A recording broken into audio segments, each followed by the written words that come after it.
मुंबई में 28 से 30 मई 2026 के बीच इन्फामा मार्केट्स इन इंडिया द्वारा 24वें पाम एवी आईसीएन एक्सपो 2026 का आयोजन किया गया।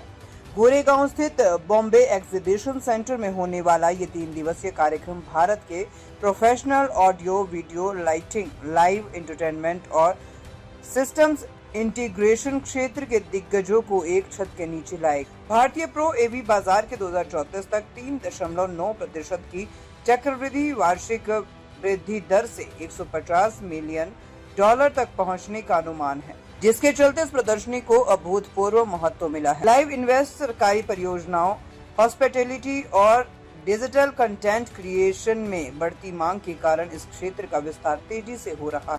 25 कंट्रीज को एक्सपोर्ट कर रहा है, तो इस हिसाब से बहुत सारे Indians are also starting exporting products across पूरे जग भर के लिए।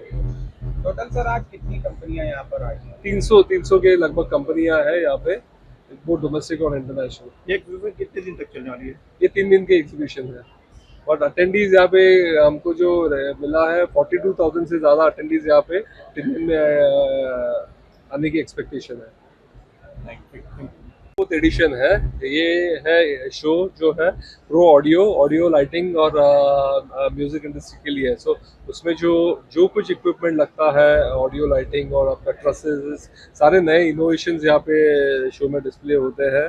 और anybody who is concern with live industry उसके लिए एक बहुत अच्छा शो है जहाँ पे आप आपका सोर्सिंग कर सकते हो, आपके टेक्नोलॉजीज देख सकते हो, जो AI से डेवलपमेंट्स हो रहे हैं देख सकते हो, इमर्सिव टेक्नोलॉजीज है वो सब डिस्प्ले पे है। सो एक वन स्टॉप शॉप है। अगर आपको ये इंडस्ट्री से कुछ you are a part of that industry और you want to be a part of this industry, this is a show to B.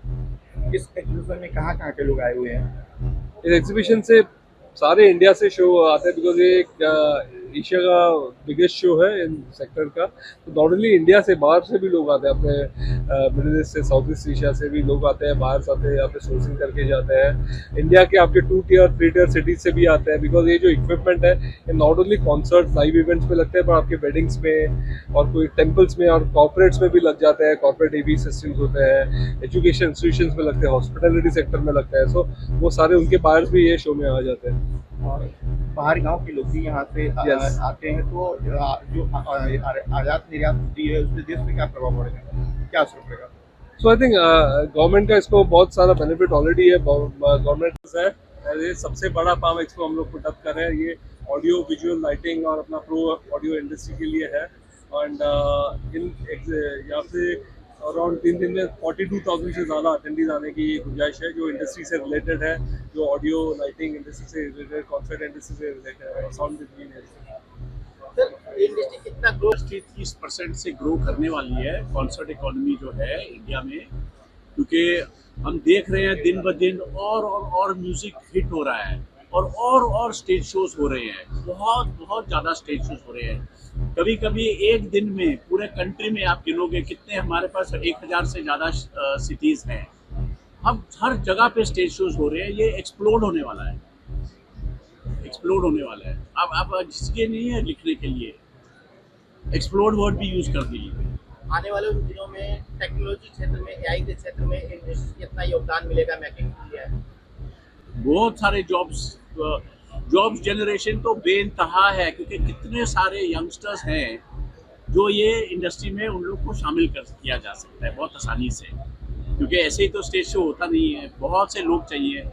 तो बहुत से लोगों को जॉब्स मिल रहे हैं, कारीगरी मिल रही है, तनख्वाह मिल रही है। तो ये जो इंडस्ट्री है ना, इसके ऊपर गवर्नमेंट का बहुत फोकस होना चाहिए, क्योंकि बहुत से लोगों को जॉब्स मिल सकते हैं। इंडस्ट्री से ज़्यादा मैं बोलूँगा कि मेक इन इंडिया इनिशिएटिव और जो सेमीकंडक्टर इनिशिएटिव है वो उसको सपोर्ट काफ़ी मिल रहा है गवर्नमेंट का, through subsidies, through labour law reforms, through R&D support and various other schemes of state and central government, और उसका इंडायरेक्ट फ़ायदा आपको ऑडियो वीडियो इंडस्ट्री को भी होता है। सर अभी आप लोगों ने बताया चाइना अभी इस सेक्टर पे स्क्रू ड्राइवर इकोनॉमी से इनोवेशन के ज़्यादा इकोनॉमी पे जा रहे हैं, और वैल्यू क्रिएशन में हम बैकवर्ड इंटीग्रेशन करते जा रहे हैं। तो पहले हम R&D करके वहाँ बनवा रहे थे, अभी हमने SMT लाइन डाला, SMT लाइन के बाद फैब्रिकेशन, तो बैकवर्ड इंटीग्रेशन होते जा रहा है, तो वेफर तक जाएंगे हम अपनी economy. So that's the idea.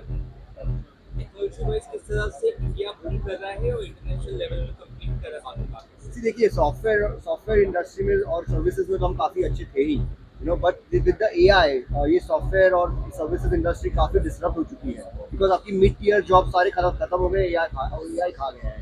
तो पहले हम फार्मिंग इंडस्ट्री में थे, फिर बाद में हम सर्विस इंडस्ट्री में गए, अभी नेक्स्ट जनरेशन इज मैन्युफैक्चरिंग। इतनी बड़ी पॉपुलेशन को अगर आपको जॉब देनी है तो मैन्युफैक्चरिंग में ही